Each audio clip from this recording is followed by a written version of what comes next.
My next guest is an American Muslim doctor. She says Congresswoman Omar is an embarrassment and a disgrace to the Muslim community. Joining me now is Dr. Kanta Ahmed, a member of the Council on Foreign Relations and a counselor at the USC Shoah Foundation. Doctor, you also say that Omar is not the victim she portrays herself to be.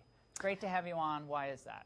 It's just diabolical that she commits yet another violence against the families of survivors of 9/11 and the families of victims of 9/11. Foremost, I'm a physician who takes care of people that have survived or had diseases complicated by the World Trade Center attacks.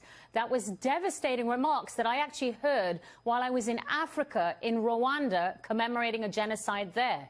She is depicting in this diminishment what I would describe as a profound denial of 9/11.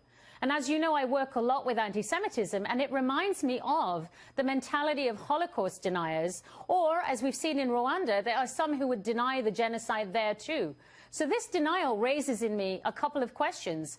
Does she really think 9/11 was not an Islamist, jihadist attack which came from within the Muslim fold? The Quran tells us, Islam tells us, we must be strict in observing justice, even if it means bearing witness against ourselves, against our kith and our kin. And it also tells us we have to do that with impartiality.